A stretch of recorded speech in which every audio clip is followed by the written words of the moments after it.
안녕하세요. 참 오랜만에 그냥 책을 읽었다는 기록을 남기기 위해서 그냥 지나치기에는 아까워서 리뷰하는 마음으로 제가 읽은 책을 한번 올려봅니다. 오늘 제가 읽은 책은 바로 이 책입니다. 자, 보이시죠? 철학은 어떻게 삶의 무기가 되는가. 사실 그게 우리는 철학하면 그냥 어려운 과목으로만 생각을 하는데 실제로 뭐 서양이라든지 북미 국가들에서는 어, 최고 경영자라든지 아니면 귀족 자녀들에게 스스로의 자존이나 스스로 존재를 높이기 위해서 철학 공부를 반드시 시킨다고 하잖아요.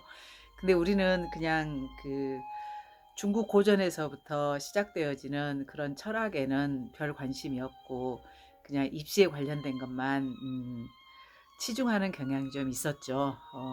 근데 철학하면 우리가 머리 아픈 과목으로 생각을 하고 철학하면 왠지 나하고는 좀 관련이 없는 현실에서 먼 문제를 던지는 것 같은 그런 생각이 들잖아요. 근데 이제 제가 이 책을 보니까 이 책은 일본인 야마구치 쇼라는 분이 지으셨는데 참 그 현실에 적용하는 왜 우리가 철학을 공부해야 되는가 그리고 삶에서 철학을 배우고 익혀야만이 사고 능력이 키워지고 또 이게 제목에서처럼 삶에서 살아가는 무기가 된다는 것을 이야기하고 있더라고요. 그래서 이 불확실한 삶을 돌파하는 50가지 생각 도구라는 소제목을 달고 이 책이 지어져 있습니다. 그래서 이제 이 책은 프롤로그에서 이 책에 대한 설명을 하고 있는데요. 자, 우리는 왜 철학을 배워야 하는가라는 전제를 먼저 던지면서 이야기가 시작됩니다. 먼저는 이 저자가 주장하기는 상황을 정확하게 통찰을 하려면 우리가 철학을 배워야 한다라고 이야기를 하고 있습니다. 근데 그 지금의 교육 제도는 사실 그 일제 시대 때 똑같은 학년에 똑같은 과목을 가르치는 획일적인 교육 제도가 지금까지 이어져 오고 있는데 실제로 그 전에 우리나라에서 서당 교육이 있었잖아요. 서당 교육은 연령층도 아주 다양했고 또 배우는 과목도 그 수준에 따라서 다 다양한 저기 학동들이 서당에 모여가지고 공부를 하는 그런 제도였죠. 그러니까 오히려 우리가 그 일제 메이지 유신에 의한 유물로서 학교 교육이 들어오기 전부터 우리나라는 이 서당 교육을 통해서 전인적인 교육 또 다양한 교육을 시도했다고 볼 수가 있죠. 그리고 이제 두 번째는 왜 우리가 철학을 배워야 하는가? 비판적 사고 방식을 배우기 위해서이다.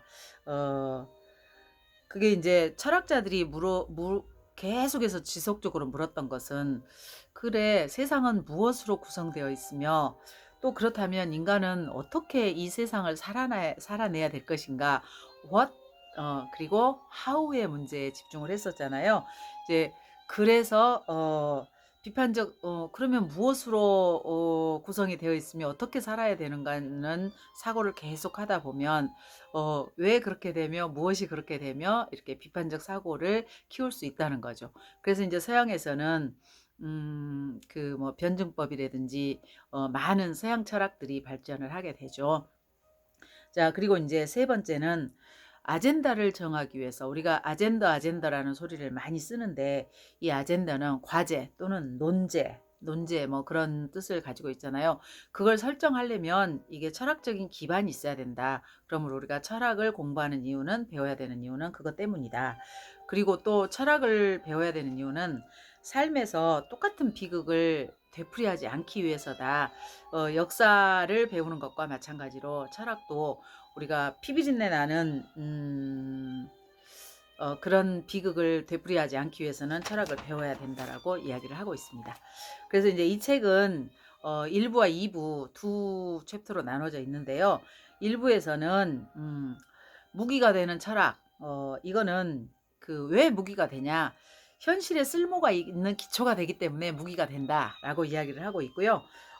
또 이제 현실에 쓸모가 있는데 왜 그러냐면 철학에는 뭐 경제학도 들어있고 문화인류학도 들어있고 또 심리학, 언어학 다양한 학문들이 같이 공존하고 있기 때문에 그렇다. 그런데 왜 철학 앞에만 서면 우리는 좌절하는가? 그럼에도 불구하고 이게 사고의 과정을 다루고 또 문제를 다루는 비판적인 태도를 배우고 하는데도 불구하고 왜 철학 앞에만 서면 좌절하게 되는가라는 전제를 깔고 50가지를 이야기를 하고 있습니다. 이 50가지 전제는 너무 제목만 들어도 간단하고 마음에 와닿는 글귀들이기 때문에 제가 그냥 그대로 한번 이 내용을 읽어보도록 하겠습니다. 자, 2부에서는 지적 전투력을 극대화하는 50가지 철학 사상을 열거를 하고 있는데요.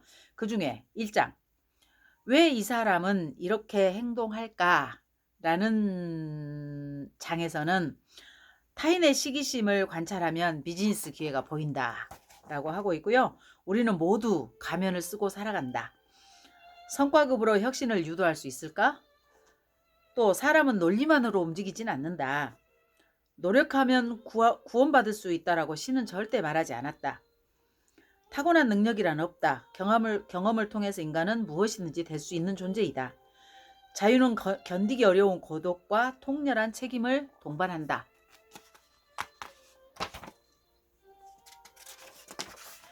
아유, 이 와중에 전화가 와가지고 지금 화면을 가리고 있습니다.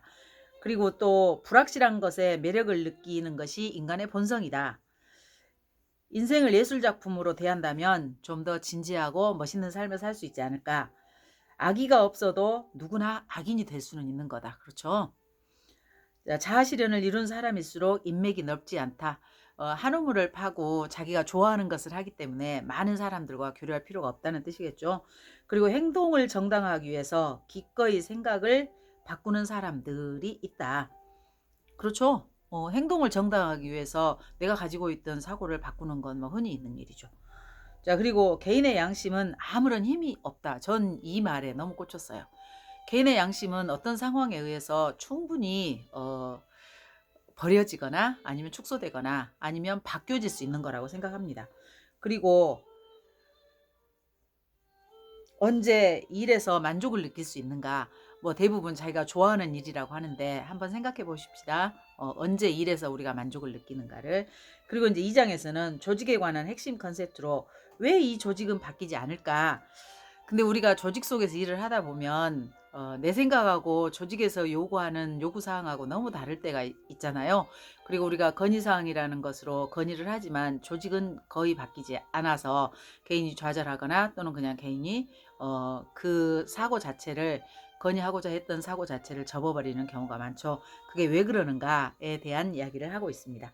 자, 그리고 세 번째 장에서는 지금 무슨 일이 일어나고 있는가, 그렇다면 어떻게 시스템은 인간을 소외시키는가? 우리가 뭐 조직들이 국가도 그렇고 어떤 뭐 단체도 그렇고 시스템이 움직여야 된다, 사람이 움직여서는 안 된다라고 이야기하는데, 근데 이 시스템이 제대로 작동을 하게 되면 실제로 인간은 소외하게 되는가? 그런 이야기고요. 그리고 독재에 의한 질서나 자유가 있는 무질서, 이거는 어떻게 봐야 될 것인가를 이 책을 쓰고 있습니다. 여러분의 생각은 어떠세요?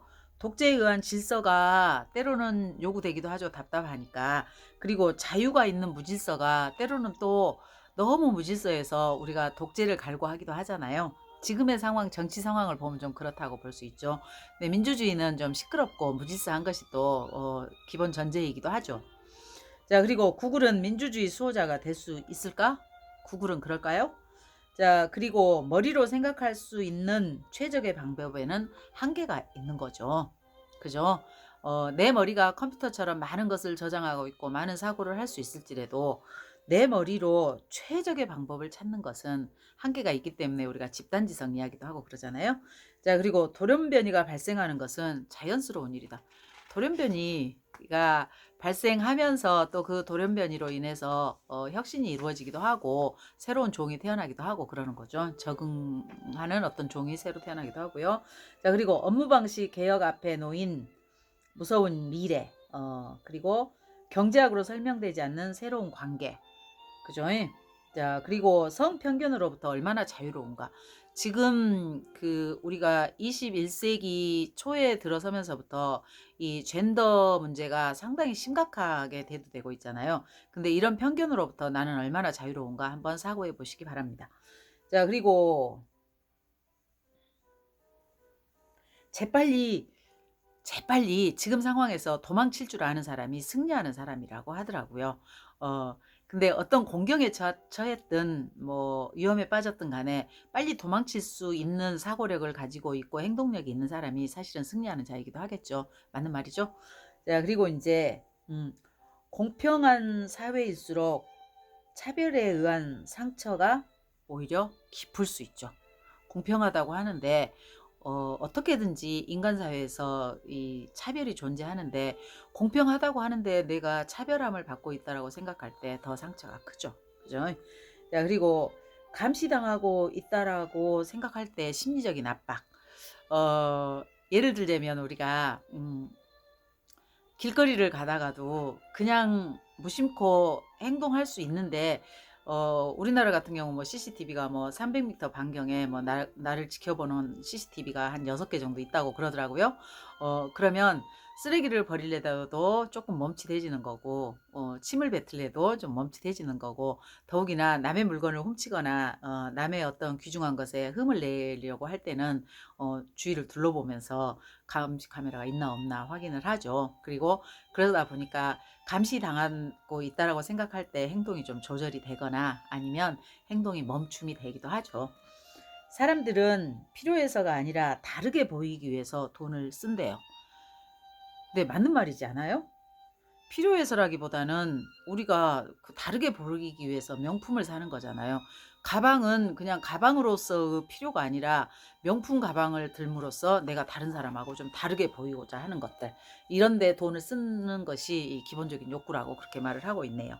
그리고 보이지 않는 노력도 언젠가는 보상받는다라고 하는데, 실제로 그래서 우리가 뭐 선한 끝은 있어도 악의 끝은 없다라고 하는 것은, 뭐 우리가 권선징악도 이야기하고 계속해서 우리에게 그 선을 강요하는 그런 문화 내지는 분위기가 있었는데, 반드시 선함이 보상을 받는다라는 것은 이게 말도 안 되는 소리다. 그런 경우도 있지만 아닌 경우도 있다라는 이야기를 하고 있습니다. 자, 그리고 이제 4장에서는 사고에 관한 핵심 컨셉으로 어떻게 사고 함정에 빠지지 않고 나 자신을 지키며 살아갈 수 있을까라는 전제를 던지고 있습니다. 결국 이런 뜻이죠 라고 말하면 안 되는 이유.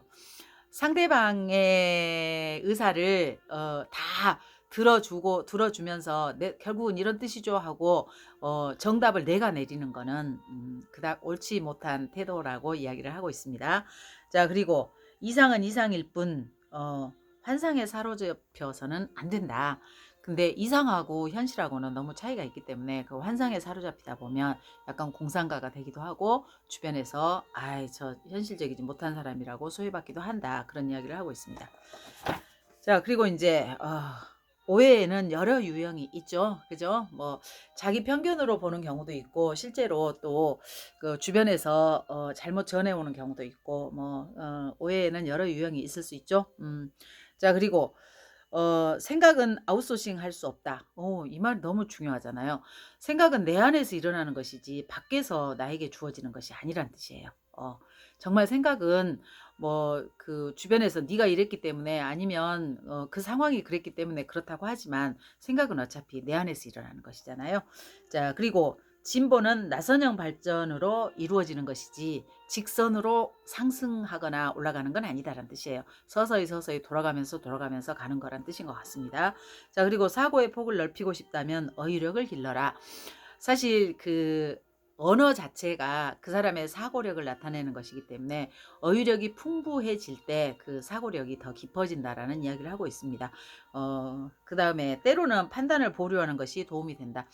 그 판단을 그때그때 하기보다는 명확하지 않거나 아니면 조금 더 시간을 두면 상황이 변하거나 아니면 오해를 했던 부분들이 풀려질 수 있기 때문에 바로바로 그 판단을 하지 않는 것이 좋을 때도 있다. 근데 이런 경우는 흔하게 있죠. 그래서 우리가 뭐 화가 너무 날 때는 뭐 참을인자를 가슴에 3개를 새긴다. 또는 뭐 3초만 뭐 심호흡을 해라. 아니면 뭐 5개를 세라. 뭐 여러 종류의 이야기가 있죠. 근데 저는 이제 여기서 잠깐 옆으로 나가 가지고 참을인자 3개는 전 좀 너무 그 무자비한 단어라는 생각이 들더라고요. 한자를 자세히 보니까 마음에 칼을 품는 것이 저기 참을인자더라고요. 그러니까 참을인자를 새길 것이 아니라 차라리 한 5번 센다든지 아니면 심호흡을 한다든지 그런 방법으로 순간에 그 섣부른 판단을 하기보다는 좀 기다려보는 것이, 보류하는 것이 좋을 듯합니다. 자, 그리고 이제 과학적인 것이 꼭 옳은 것은 아닐 수도 있죠. 그죠? 자, 그리고 에디슨은 축음기를 유언장의 대체품으로 발명을 했다. 지금 저처럼 이렇게 무엇인가를 남기고 싶은데 자기 목소리를 남기고자 유언장을 쓰는 것 대신에 소리를 남기고자 축음기를 발명했다는 그런 말인 것 같습니다. 자, 그리고 이제 조급해지지 말자. 세상은 그렇게 갑자기 바뀌는 건 아니다. 근데 우리는 좀 조급하죠. 빨리 이루어지지 않는 것에 대해서, 또는 세상이 그동안 뭐 요새 들어서 가장 많이 쓰는 단어가 적폐라는 단어잖아요. 그 적폐를 철폐하기 위해서 너무 조급한데, 사실은 그 쌓인 세월만큼 그보다 더 많은 세월이나 시간이 필요할 수 있죠. 그래서 조급해하지 말고 세상은 바뀌게 돼 있으니까 그러자, 그런 뜻이고요. 자, 그다음에 이제 이분법을 넘어서라. 근데 우리는 이 교육 자체가 선과 악으로 너무 구분된 교육을 받았고, 또 우리가 특히 종교에서도 선과 악으로 구분되어진 이분법적인 세상을 살았잖아요. 근데 그 사고를 이분법적으로 하다 보면 너무 한계가 많고 본인이 당하는 괴로움이라든지 상대방에게 주는 고통들이 좀 큰 것 같더라고요. 그러니까 세상을 바라보거나 사고를 할 때 너무 이분법적으로 하지 말자, 그렇게 이야기를 하고 있습니다. 자, 그리고 미래를 예측하는 최선의 방법은 미래를 창조해 보는 거다. 미래를 예측하는 건 그래 내가 이렇게 해보고 저렇게 해보고 창조해 보는 거지, 예측해서 끝나지 말고 한번 미래를 내가 만들어 보자 라는 생각입니다. 그리고 사람은 뇌뿐만이 아니고 몸으로도 생각을 한다 라고 끝을 맺고 있습니다. 근데 사실 그 생각을 뇌만으로 하는 건 아니잖아요. 몸도 어떤 행위나 어떤 반복되는 습관들을 기억하고 있다가 그 순간에 그게 행동으로 나오거나 그게 이게 표현이 돼서 그게 이제 언어로 나오는 경우를 바디 랭귀지라고 그러죠. 그래서 우리가 좋은 습관을 이야기를 하고 늘 그 좋은 행동을 하도록 교육을 받거나 또는 강의를 듣거나 또는 책을 보면서 자신을 가다듬어 가죠. 이렇게 이분이 지은 책에는 철학이 삶에서 어떻게 무기가 될 것인가에 대한 고찰을 하고 있습니다. 여러분도 시간 나시면 한번 읽어보시고요. 그 철학을 무겁게 생각하기보다는 좀 가볍게 한번 들여다봤으면 좋겠습니다. 다음 시간에도 제가 그 아이들에게 읽히도록 했던 옛날 책 철학아 놀자를 가지고 한번 이야기해 보도록 하겠습니다. 긴 시간 감사합니다.